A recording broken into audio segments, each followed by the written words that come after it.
Gary. Nice to Hey, meet you. nice to meet you. Yes, I'm Gary from Toronto, Canada. Yeah, I see. Um, um, what can I say? Yeah, I've worked to a company in Toronto. I don't know if you ever heard of it. It's called Clear Summit Group. You know, it's a franchisor. It's, excuse me, it sounds Sure. familiar. Yeah, but it's basically a franchisor that manages a bunch of franchisees, and not only in Toronto but also in other countries like franchises since going from private tutoring to home care for elderly people. Hmm. It's an interesting thing, but now I'm just working here in Brazil. It was a positive experience. Yeah. So, what were you doing for the company? Yeah, so we had a lot of projects using AI. I have a strong background in IT. I've always have worked in IT, studying Hmm. IT. I worked a year and a half for a consultancy company here in Brazil, and then I just got bored and tried working for abroad.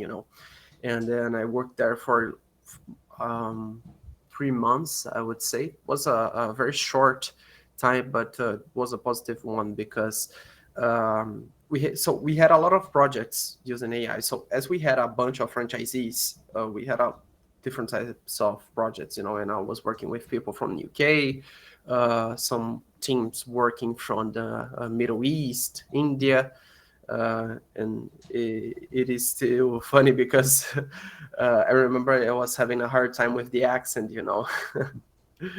Yeah, but it was a nice experience. And for example, I remember one of the main projects I've participated was like what could I say? So we had the sales team that, and they were talking with the clients, and every time they meet, we had a transcript of the text, and to analyze the metrics of the sales team, if they were being friendly, if they were being able to close the deal, and some metrics like that. Um, it just got the transcript and put on ChatGPT using Zapier, that is a platform to automate all this process, Right? and to insert on ChatGPT and analyze based on these metrics. I won't remember all the metrics, but were very similar like that. And then it just generates a report of the general score based on each metric and send directly to the sales member email. And then after that, it populates an analytics tool that we were using was called Soho CRM, something like that, so Soho Analytics. And we're making like a timeline based on each meeting, of that same sales member. So you could analyze the metrics and the improving of the score on the long term. It was a very nice project. It took like a month, for perhaps something like that. And this was the one that I most participated in. Hmm. And what do you do now? So I'm working for a smaller company here in Brazil, in São Paulo. I'm currently based in São Paulo. I've always have lived here, Okay. and it's a gel processing company. So this is a company that gel processing. We work with gel processing. I'm not sure which word you're using there. So basically, Oh, uh, geoprocessing. gel. Yes, that's Geoprocessing. right. I'm not sure what And that is. I'll, Sorry. I'll explain to you in a bit. So I'm basically, not we the work most with. I'm not the most technically minded person. So. No, that's okay. That's okay. I'll try to explain to you as simple as I can. So basically, we work with a lot of municipalities here in Brazil, very small ones, because the service that we provide is just to create maps, analyze maps based on the polygons. So as that municipality have the visualization of the map. Perhaps they want some services like correction of some points in the map, or measure some parts of that of each area of that city that is not measured correctly, because it's uh, very small cities. So there are some cities here in Brazil that are not measured correctly, and we have to measure correctly because of some things of the law. I don't know which law applies to that, but basically the services are to measure some cities that are not measured correctly, make analysis of that measurement. So after we measure it, we can um, export it into a tool we use internally to analyze all those maps and to make visualizations of areas, distances, and it's basically that. It's very niche, very niche work we do here. It's after before I started working here, I didn't know nothing about the process, because I used to work, but uh, I I was used already to working with IT, and the technologies we use, it's basically the same technologies I used to work with. But the only thing is that you have to know a little bit about. Or I would say it's literally job processing that involves maps and measuring distances and some more specific terms. That's basically it. It sounds like you're very passionate about your work. Yeah, a little bit. Um, when I started first in working to a consultancy company, it was a nice work. It was earning somewhat well enough for my first job, but I think it wasn't my profile. It wasn't matching my profile, and I was feeling unhappy. And then it was the time I wanted to change jobs, and then I received this opportunity through LinkedIn to work abroad. Even that was like a very quick uh, experience, but it was nice. I learned a lot of things. Even got to practice my English a little bit more, using every day. Mhm. And it was also very nice because my English just improved like this, because I already had the what can I say, the confidence to speak, the vocabulary, enough vocabulary to speak, but I didn't have the practice, Mhm. it was a very nice thing. But today at this job, I'm just going, and I think I got the right fit right now. I hope. Uh, Today is your Sunday. It's your weekend. What do you do on your weekends? Yeah, on my weekends, I try just to get some rest from the work days, read some books. I really like reading some books. Here you have some of my books Yeah, here. yeah. Um, I like going for runs, train, the gym, something Mm, like that. great. Meet some friends. Yeah, Do you paint? paint. No, why? Oh, Why I do you saw ask? on your hand. There's some red. No, no, no, because I fell out of my bike. Oh, okay. It's just some. Yeah, Yeah. no, but it's okay. It's okay. All right. You'll recover. Yeah, it'll heal. Yeah. Do you live alone or with family or friends? No, I live with my both my parents and No. one of my brother. I have three Okay. brothers. Three The brothers. oldest, yeah, the oldest one lives here in Brazil as well. He just lives with his family. Great. I think it's 40 years old, or is going to be this Oh, year. okay. And the second one lives in Naperville, just next to Chicago. He moved on Oh, with his yeah, family. yeah. Oh, He moved wow. on with his family, with two of his children, a boy and a girl. Okay. And the other brother lives with me, and he just bought his apartment. We're helping him moving on and all that stuff. Oh. You know how it is at the start. So you are the youngest? Yeah, I am the youngest. I'm 21. I am also the youngest of four. Wow, for a man. Yeah, no. Two sisters and a brother. Yeah. Yeah, that's nice. So we're the babies of the family. Ooh. Yeah, that's right. That's right. And it doesn't matter how old you get or how tall you get, you're still little brother. Yeah, that is true.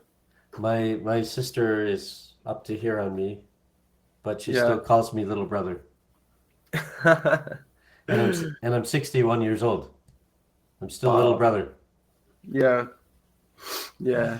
It's always like Uh, this, It's like you'll always be your baby to your mom, yeah, right. That's It is right. a funny thing.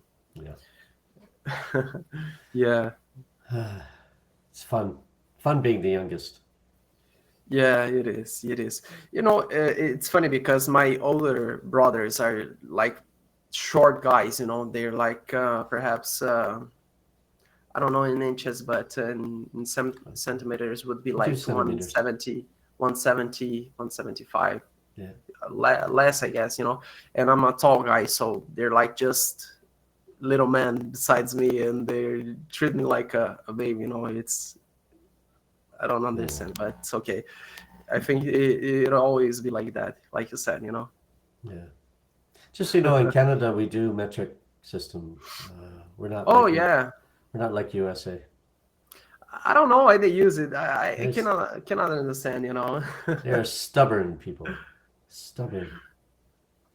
Yeah. Yeah. I remember both because I think I was in like I was 10 years old when we switched to metric system. Hmm. So I do have kind of faint recollections of imperial measurements, but Yeah, yeah, I could remember like some heights. I think my height in inches would be like 6'2", something like that. 6'2"? Oh, that's pretty tall. Yeah, so but anything besides that, I can't say. What means like if a guy it's Right. 5'10", 5'7". I really don't know Yeah. if the guy is short or something like that. It's strange, because all around the world, everyone's just using the metric system. Yeah, yeah. It's There's still it's like, like the thing in miles. yeah, miles. There's I still don't little understand. things that we say here, like little expressions like oh, you can see for miles. Yeah, no, yeah, that makes sense. Yeah. That makes sense. But for example, I'm a guy who also runs, so I'm used to run half marathons, and that stuff. And when I'm seeing like going through Instagram, something like that, and people using miles, like what the fuck is like Yeah. 16 miles? Yeah. 20 miles. By default, I know that, for example, the full marathon it's like 26 miles. But when I try to make the switch in my brain, just doesn't work. Do you do software development or no? Yeah, actually, yes. Why do you ask? Okay, because I want to be able to click on something in a story where there's imperial, click on it and get the conversion without having to use a separate converter. Yeah, yeah. Somebody needs to do this.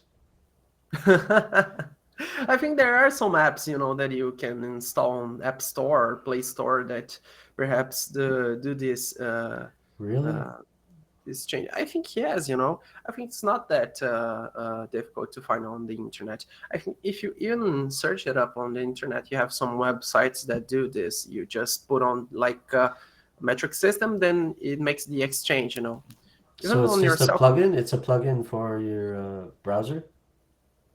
No, you can search it up on the internet.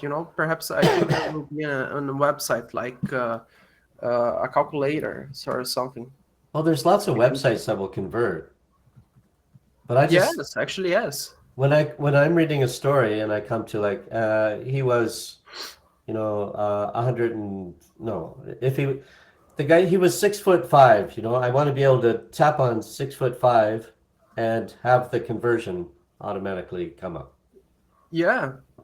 No, for example, here you have some website that you can search it up like conversion calculator. Then you can No, that's not just what say I like, mean though. I know there's conversion calculators. I yeah, use them all the time.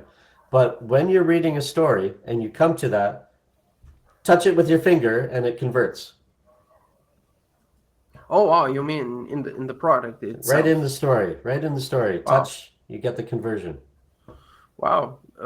I don't know nothing about that, but I think that would be possible, you know. You mean like when you're just doing the check-in, you know, to pay it. No. I'm okay. I'm reading a story. The story could be from any website. And it says, George was walking down the street. George was a tall guy. He was 6'4". Tap on 6'4", and you see how many centimeters he is. That's interesting. I don't know if in Kindle, you know, Kindle from I don't think they do that. No. I don't know if that's possible. Really have never tried, you know, but Yeah. that's a nice thing to think about. Yeah. You're reading the story. It says Sao Paulo is so many miles to Rio de Janeiro. I want to tap on that and see the distance in kilometers. Yeah. Instead of having to Wow. go to a separate site, plug in the information, get your conversion, just to be able to do it on the fly Yeah, as that you're reading. that could be possible, you know, because for example, you know, in Kindle, when you select a word, or it brings some definitions on Yeah, dictionary, you know, yeah. that could be possible in the same way for unit conversion. But I don't think that's available right now. I don't think someone haven't developed that yet. Somebody's got to do this.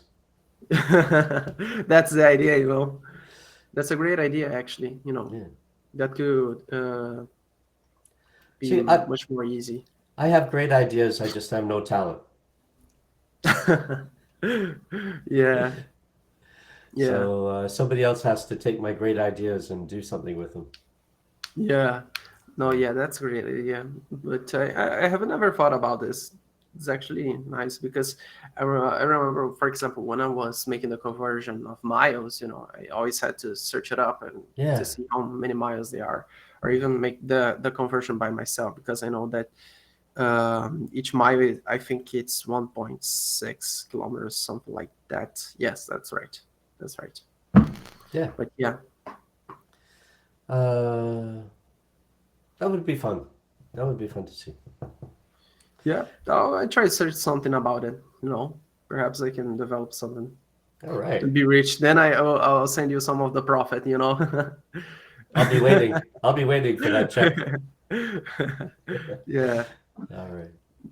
Uh, so you live with your brother at home. What do your parents do? What does your dad do? Your mom? Oh, they're both retired. You know, Oh, my father used to be an engineer.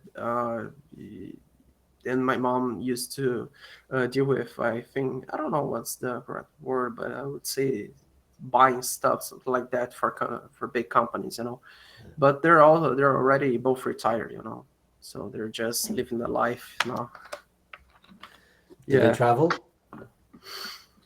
yeah. Sometimes we go together, sometimes not, Yeah. but depends. We wanted to go. They wanted to go in a place here in São Paulo called Aparecida do Norte. It would be North Aparecida. You know, Aparecida is a city, a very Catholic city. You know, because it's one of the biggest churches here in Brazil. You know, Yeah. and it's very famous because I don't know the story, the full story, but I think there were some how to say appearances Appearances. appearances, yeah, appearances to some children that saw the I don't know what's the name of the angel, Fatima, something like that. Yeah. Fatima. We say. Yeah. Fatima, yes, that's right. And it's very famous here in Brazil. People went there to make prayers and to make some worship. So it is a beautiful place as well. It's I would say that from the capital here in São Paulo, it's like 3 to 4 hours by car. Your family is Catholic. Yeah, everyone is Catholic here. Always have been, you know. Um, Here in Brazil, it's funny because you have a great mix of many cultures, you know, from Catholic people, people that are not Catholic, but they, how to say, Evangelical. they, yeah, Mm. they attend also the African religions like Mm. Candomblé, and other religions like that. Yeah. So here in São Paulo, mainly, it's one of the biggest cities that have this great mix of everything. It's Right. because, for example, here in São Paulo, we have the neighborhoods of the Korean people, of Bolivian people, people from Argentina, Chile, Yeah. or like certain neighborhoods for them. Japanese. Japan. A lot of Japanese Japanese. as well in Yeah. Liberdade here is Liberdade. uh, um, Brazil, if I'm not mistaken, it's the second. No, it's the biggest. How do you say? Where It's it the brings more Japanese people outside Japan. it's the largest Japanese community outside of Japan. Yeah, that's right. That's Yes. right. Yeah. And that comes for other cultures as well, for like Italian cultures, Korean cultures. It's just crazy. If you go to Paulista on a Sunday like that, and they stop the cars from traveling on Paulista, and they just uh, make a free access to people to walk on the street, on Avenida Paulista. Yeah. And it's like a lot of people, a lot of different things. You can find anything around here. Yeah. That's the same with my city. It's people just come from everywhere to live here. You're living in Toronto Yeah. right now? Yeah. It's one of the most metropolitan cities in the world, actually. Yeah, that's nice. Yeah. I really would love to go to Canada sometime, to get more to know more about a little bit more about the city, travel around, not only in Toronto, but also perhaps Quebec. Try to speak some French. It is in Quebec that speaks French, right? Yes. Yes. I grew up near Quebec. I Uh, speak French also. yeah. I also met a guy that went to Halifax. Halifax. Yeah. I don't know much about the city, but he told me that it's just very cold, but the people are very friendly. Well, you have to come in summertime. Yeah. Yeah. Don't come to He Canada went in the there winter. during the winter, so Yeah. it is a hard thing. But I would say that first of all, really would love to go around some other countries here in South America, like Yeah. Paraguay and Uruguay. So, for example, here in South America, in Uruguay, it's the best place, the best country to live from all of the countries with the highest quality of life. Yes. I've heard this. Best I presume social programs. Best. Yeah. And even they have a certain policy for foreigners that receive an external rent, international rent from other countries, like even in Brazilian reais, dollars, Canadian dollars, that you get to don't pay taxes for more than 10 years. I think it's 10 years exactly. Wow. So, so yeah, Paraguay also have some great policies when it comes to tax payment. For Yeah. example, this the same thing. If you have your rent coming internationally from other countries, you don't pay rent. You just pay you don't pay taxes. You just pay taxes on based on what you consume. Right. Okay. You Yeah. don't. But, like a sales tax. Yeah, Yeah. that is the normal taxes. Yeah. They're It's already in the products. But besides of that, it's just that. And I see a lot of people that I've even met that are going to Paraguay and Uruguay. Because here in Brazil, the government is like really crushing you when it comes to taxes. It's I've like heard. Yeah. it's really crushing. It's been hard, and I think it's going to be even harder for some time. I've always wanted to make a trip to Chile and Peru. Uh, Have you ever been outside I've, Toronto? yeah, I've been outside of Toronto. I've traveled quite a few places, but I've never been to South America, and I would love to go. Yeah, and people here, I would say that we everyone has this impression that in Brazil everyone's very receptive, very friendly. If you try to Mm. even speak some of the Portuguese, they will try to support you, motivate you. I was on the bus with my father going.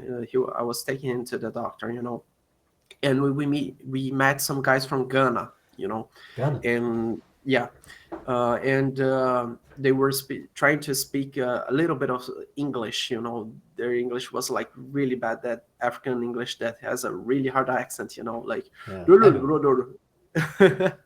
yeah, and they were like when they saw that I could speak English and understand them, they were like really like happy. You know, and then I just spoke then simple words with them, like just being receptive, welcoming them into Sao Paulo if they needed any help to get to know more about the city, to go somewhere. They could talk to me. Mhm. Was a nice thing, and people are very happy when they see someone that like not only speak English but can help them in some way. You know, Yeah, it's a very very happy sensation. It's a very good thing. yeah, yeah. It's great. I wish more places were like this. Actually, my city is like this too. Welcome everybody. Everybody can come from anywhere and feel like they belong. So Yeah. it's nice and great that Sao Paulo is also like that. Yeah, it is. It is a very nice city. I went to Floripa one time. It's in the one of. It's not the last. It's the second last state here in Brazil. You know, it's What's it just an called? island. Floripa, Floripa. Floripa, from Florianopolis, like that. Oh, Floripa, it's Florianopolis. yeah, Yeah, I know and Florianopolis. it's like a huge island, you know, and it's one of the hottest tourist attractions for everyone during the last months of the year. Yeah. And when I was there in the beaches, you know, I could see like a lot of Argentinians, a lot of people from Chile, Bolivia, Colombia, Peru, Paraguay. I even tried to speak some Spanish. I am trying to learn Spanish, you know, Oh, and I couldn't talk to them because they were speaking so fast, you know, mainly the they speak fast. Argentinian people, you know. So it was Yeah. very hard. It's different when you. I don't know if it's because of different level from my English to my Spanish, but I get the feeling that when you try to speak with someone that is an English native that speaks English in a very quick manner, you know, speaks very quick and very hard to understand. I can understand, you know. I don't know if it's because of the practice Uh, or whatever. But when I try to speak with someone that speaks Spanish and speaking very fast, you know, very truly like a native, I cannot understand a single word, you know. right. Right. Yeah. Yeah, and it's funny, even because, for example, as I was born here in Brazil and I speak Portuguese natively, I can understand some of Spanish without some a big effort, you know, a huge effort. You know, that's the nice thing about Portuguese as well. Mm. So it's easier to develop your Spanish, but at the same way, when you get someone that really speaks like a native, it's like it's not that same thing, you know. It's not that similar. Yeah. It's really truly different. Well, most languages have kind of an international version and then a more colloquial version. You Yeah. know, the French in Canada is much different than the French in France. They In what sense? they shorten everything. Short. Well, they do this in France also, but I don't know. There's a difference. Like hmm, like je suis allé. I went. They'll say j't'allais. They just shorten everything. Mm-hmm. Yeah. Mm-hmm. So Yeah. you have to know the code.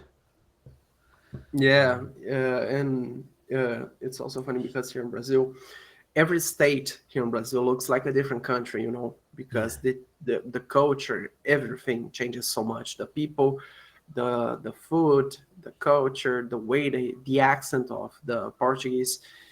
If you get a country from the south and compare with the country from the northeast, it's another country. It's Yeah. totally different, you know. Yeah. It's Yeah. even the way they people speak. It's hard for me to understand something that someone that comes from the northeast and try to speak really quick, you know, Portuguese. It's hard to understand. I have to make an effort to understand them. Yeah. Yeah. It's funny, but I think this one of the things that make Brazil unique as well for people, you know. People Mm. love so much Brazil here. Yeah, there's some aspects about Portuguese pronunciation that's like I'll mention, that to somebody and say, "Oh no, we don't do that here. We don't do that in Yeah, my state." Like what's it saying? Like Rio de Janeiro, or yeah, Recife. They'll say, "Oh no, we say Recife. We say Rio de Janeiro." real. Yeah, so just depends on the state. Yeah, yeah. Yeah, for example, I've met some guys from Rio when I worked my first job, and even the accent, you can identify someone who comes from Rio. Sure. The, we call like them like carioca. The people from that come from Rio de Janeiro, Yeah. and you can identify but just by the accent. It's Yeah. even funny, and this is like really really common here in Brazil. When you hear a guy that talks in some sense, you go and, oh, this guy is carioca. Yeah. You see this a lot in Britain. In England, every town has a very different accent Hmm. from the other cities, and this is because historically people didn't move from city to city very much. Yeah, Like you were born, you raised, you worked, you live, you die, all in the same city, yeah, and then your regional accents really develop strong. And I yeah. think maybe in Brazil, like people don't travel as much from state to state or from No, city to city. it's even funny because that's not a common thing as I think in other countries. Because as Brazil is like a huge country, a country with continental proportions. If you want to travel, like I want to go to the northeast, like in Bahia, Yeah, the price of the tickets yeah, could be like the same price as going to another country exactly. Yeah, because it's very far away. And there are even people that go by bus. But if I went to through a bus to the northeast, would take like a week yeah, to go. So that is not as common as you think. People don't tend to travel around through the states so much. And for example, we have some states here like Mato Grosso do Sul. yeah. There are states that are really focused just on the agro, the agro business. Yeah. The That's where Pantanal uh, is. Pantanal. Yes, Yeah, exactly. So you don't have a lot of things to visit around there. There's not a shopping malls, yeah, theaters. It's just green areas, and yeah, that's all. Just like in Amazonas. And the thing is, well, it's that some states, mainly in the northeast, are very poor. So you have the big cities as well that are very well developed, yeah. and that's normal. But if you go to the countryside of the northeast, like miserable. They are Uh, miserable. It's not uh, poor. It's miserable. that's too bad. It's in a question that people don't have drinkable water. Yeah. They use so it's very hard. Hmm. But anyway, and that's why people from those states that are really poor tend to come to the south and the southeast, to search more opportunities. Sure. And one of the things that the those states, mainly in the south and the southeast, are like just very crowded. Mainly in the big cities, like here in São Paulo. São Paulo, it's like totally chaos during the week, because everyone just wants to go to the job, and you have the main how do you say, work areas like Faria Lima, Morumbi, and those neighborhoods that are just like they just um have like these tallest buildings just for the companies, and everyone's going around there, and it's like really crowded Hmm. because you have a concentration of so many people around here. It just makes it completely chaos. Do you live right in the middle of Sao Paulo, or are you No, more you have suburban? you have the cap in I would say in suburban. For example, you have the capital, and you have divided in norths in zones. Like the north zone, Yes. the east and the west zone, and the south zone. In Okay. the middle, you have the capital that are some neighborhoods that are not very good because it was crowded with hobos and with crime. Yes. Okay, so they're not very friendly neighborhoods to go. Right. And I live in the north zone, a place called Freguesia, you know. And for example, when I worked in my first job, it was in the south zone, so I had to go all the way from the north zone to the south zone. That would take like an hour and a half, you know, Ooh. by bus. Yeah. And even if I went through a car, it would take the same time because of the traffic, you know. Sure. Yeah. So the only way would be to go through a helicopter, you know. So there's no way to to go around this. The one thing that I'm also happy about my new job is that very near my house, you know. So by bus, that it takes a longer time. I take like 30 minutes, something like that. Yeah. And if I went like through a motorcycle, a car would take like 10, 15 minutes. So Right. that is a huge drop, you know, Yeah, I mean, living next door. you could take the helicopter, but then you got to build a launch pad on your roof. Yeah, I don't have the resources to do that, at least not for now. Mhm. Yeah, So you like where you're living? No. yeah, I do like around here, you know, but you have some problematic neighborhoods around here. If you go a little bit further uh, on the north, you know, I am the north. If you go a little bit further on the north, you have some poorer neighborhoods, like some of the favelas you Yeah. heard about, you know. Yeah.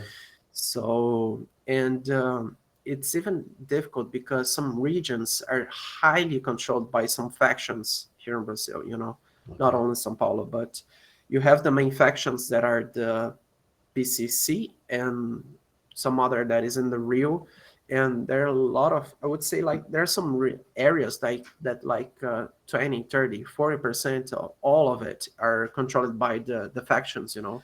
So, for example, let's say you live in the favela. Everything you pay, like the gas, the water, the electricity, you pay to the faction. You do not pay to the government that Mm, provides the thing. So they interesting. they find a way to get in the middle of that and to intercept the government and to offer those services. And if you don't pay to them, or you leave or you die, you know, Yeah. that's basically it. And the thing is that if you want to live here in Sao Paulo, everywhere is just so expensive, you know, and you want to find a suitable place to live that you can afford to pay. You probably will have to live in the favelas, you know, Yeah. and people just cannot afford to live in another place, a better place, because Yeah. it's just so expensive. And like I said, everything is just so crowded, and I would say that it's also everything is just so overpriced as the original price should be, you know. Mm. So that is a problem as well. When I was in high school, a long time ago, um, we had this. There was this guy who was he wanted to be in the priesthood. He was very strong in the church, and they sent him to Rio de Janeiro to the favelas to work in Uh-huh. it was like a missionary. Hmm. They would give meals to just street kids and things like that. But Yeah. he said that the it was quite an eye opener. Uh, he said that the kids would steal from the shops, and the shop owners would pay the police to kill the kids. Wow. So, you'd have some kid that would drop in every week for a meal, and then suddenly they stop coming. Yeah. And he said it's heartbreaking. Yeah. Uh, Yeah. but I mean, this was a long time ago. I don't know if it's still like that now. Yeah, from Rio that I know of, I know just by some documentaries, you know, that are made not only about people that come from other countries and they interview even the main uh, gang members, the high members, the gang and people that also from here in Brazil, then they show the reality of it. And basically in the favelas, the police don't enter.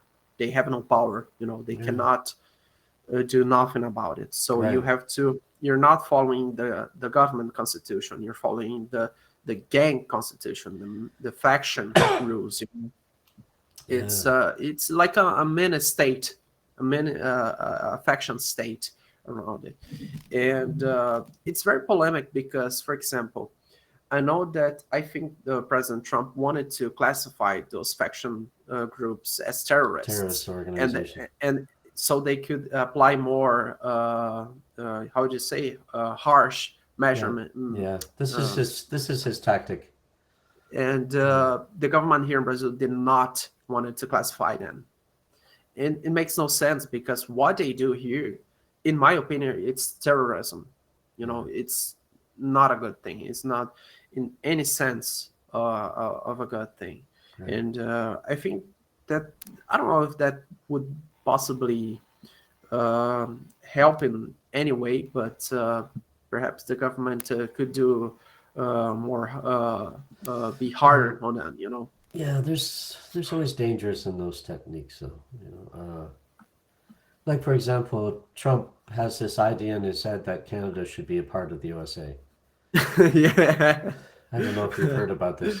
Yeah, he wanted to buy, I guess, right? It's just, I mean, it's ridiculous, but he gets this notion in his head.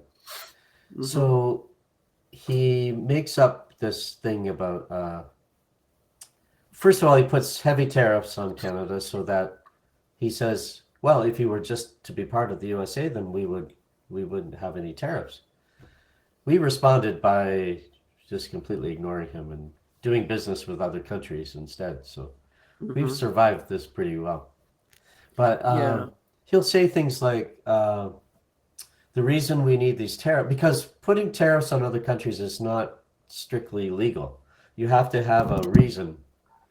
And his reason was that supposedly there was a lot of drugs coming from Canada into the USA, which is absolutely ridiculous.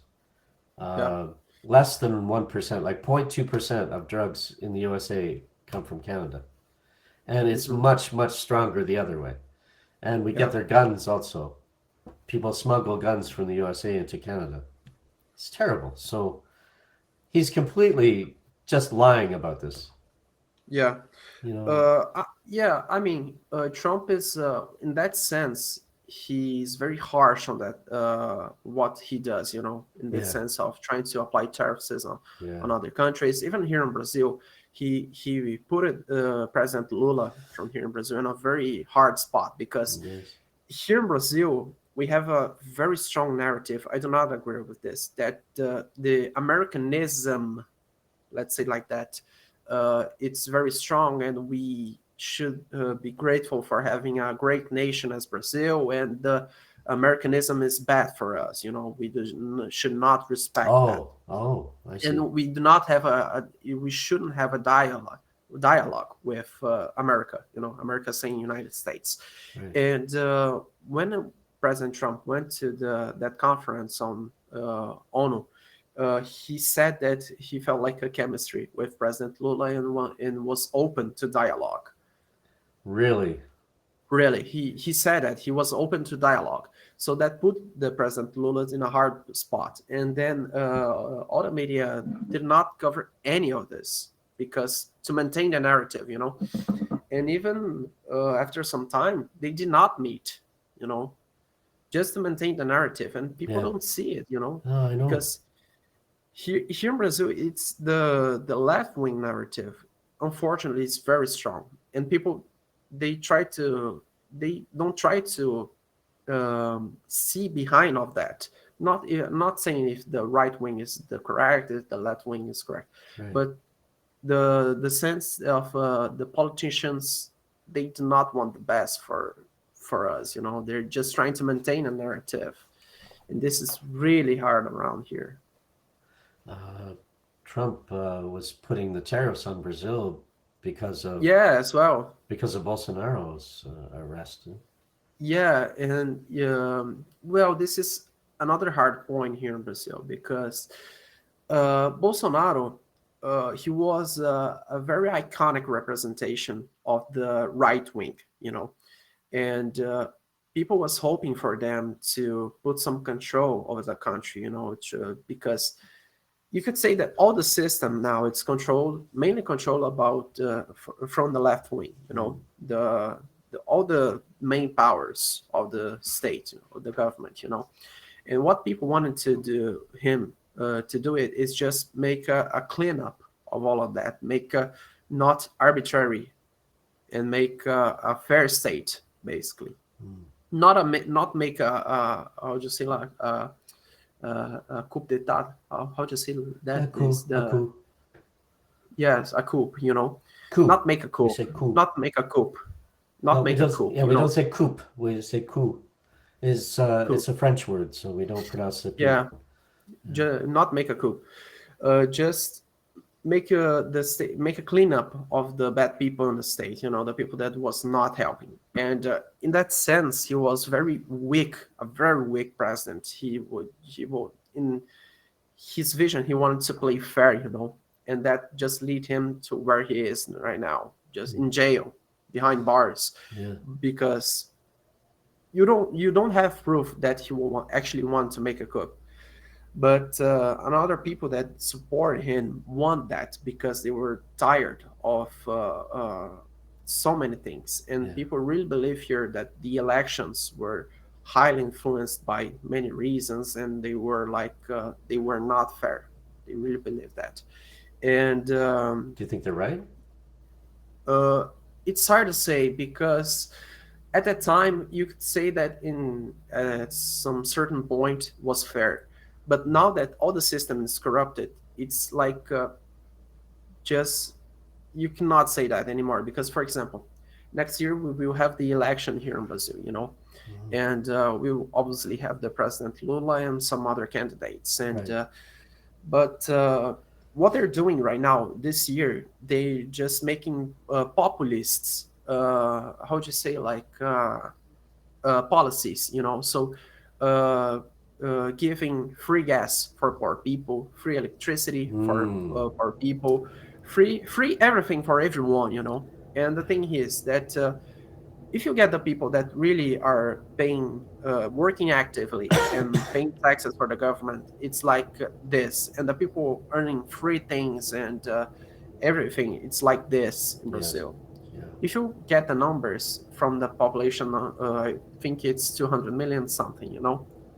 You have the people like 10% that are public servants, that work for the public services, the public power, and you have the people that are also retired and receive their salary from the institution here in Brazil. Right. We have the poor people that do not have the capability to work and receive free things, free benefits, and all that stuff. And it's like this: the people who really work. So the all this uh, doesn't fit in. Sometime uh, everything will broke because there will not be enough money to pay everyone with, and that's why the government it's like really closing up on people to pay more taxes, Mm. and this won't work. In my opinion, I believe that it should make a cleanup should be made, cut some all of that how would you say, uh, how much the government spends, all the The spending, because, bureaucracy. and for example, people say that billionaires should be taxed or something like that. If you get all the wealthy from the billionaires here in Brazil, the ones that are yet here in Brazil, it would be worth to 12 days of taxes in Brazil. 12 days of the much of the government receives from the population. We It's the already in It's already in 3 trillion reais. It's almost $1 trillion of taxes this year, and it's not going anywhere. The country is not improving, and it's everything every time the same thing every year. That's the uh, problem. I sorry, I think I misunderstood. You're saying you should not tax billionaires more, or you should? No, they should, but it doesn't work. Oh, it doesn't work because there's not enough billionaires? No, because for example, billionaires have all the ways to avoid that, to get in Sure. the way to that, Yeah. and that thing just ends up going to the normal people, you know, paying Yeah. more taxes. So Yeah. the products are more expensive. Everything, the quality of life, trying to buy a car, buy an apartment, a house, it's everything more expensive, you know. If you get from the beginning of the pandemics, like in 2020, every prices in the market almost tripled Yeah. in the price, you know. The government is printing money, and they mask it off as measurement of inflation, which Sure. is not good. So it's really hard, and people do No, not see that.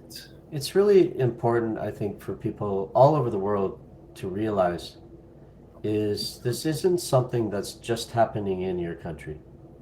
You It's know, happening everywhere, you know. it's a worldwide problem now. So, but people always blame their governments for their inflation. Actually, And not. Actually, not. Blame, for example, here in Brazil, the narrative is very strong.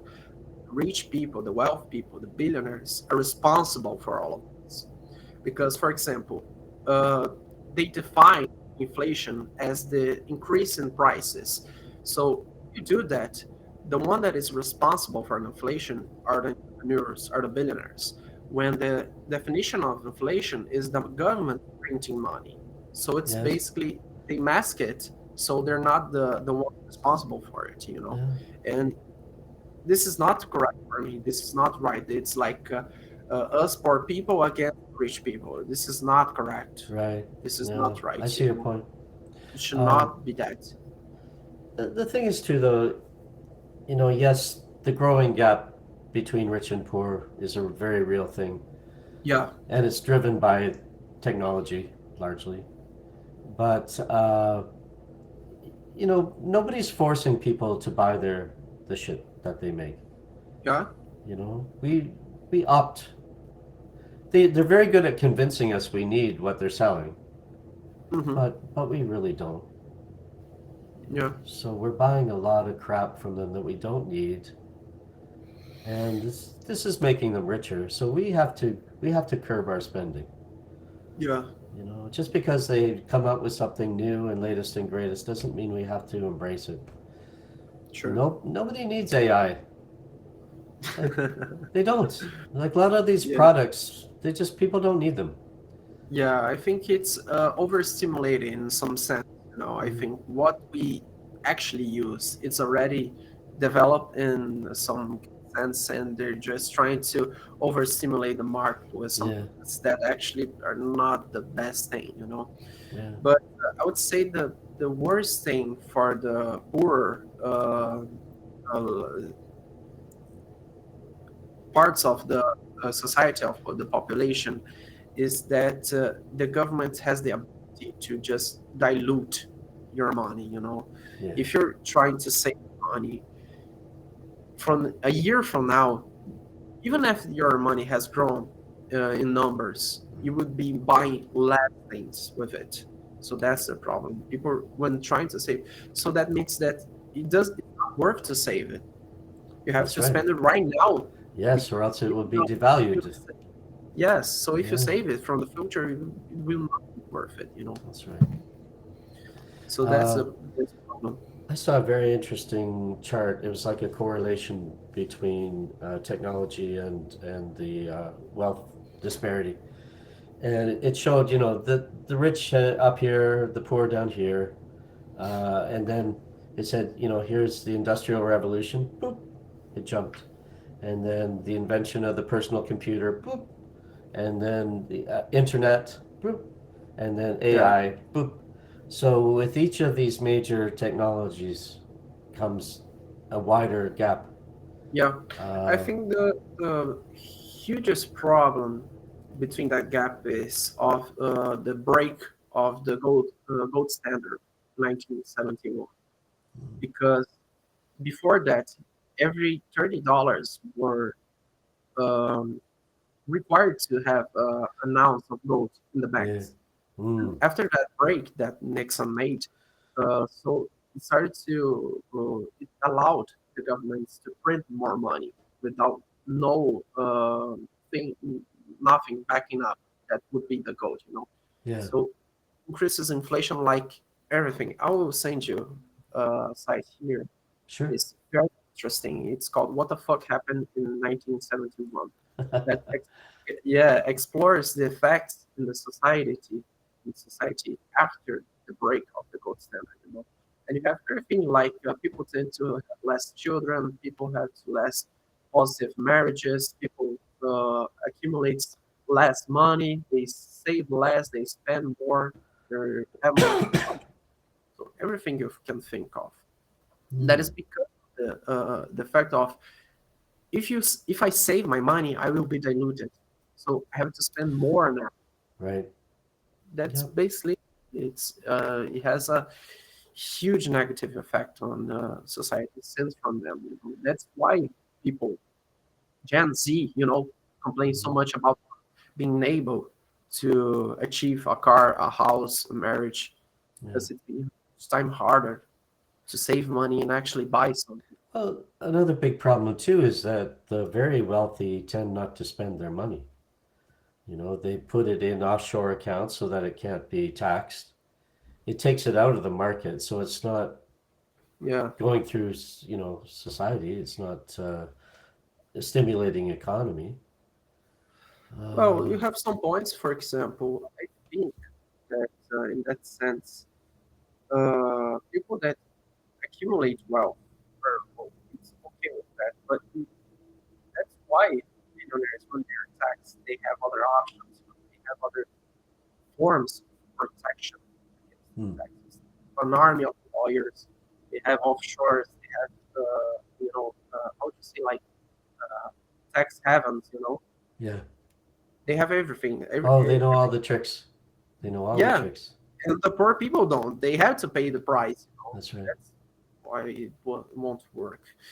But in another sense, I think that if you just accumulate capital in that form, it doesn't necessarily means to you don't necessarily have to move the economy because sometimes what they you have to spend the money. You cannot just have a huge amount of capital to use Yeah. nothing. But it also depends in the context, Yeah. of course. There's a growing faction of people that think that billionaires should not be able to exist at all.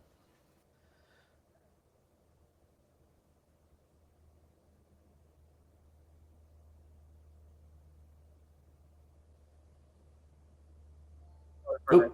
Sorry for that. I was thinking at the time. So, yeah, and that is Oh, something's happened to your microphone now.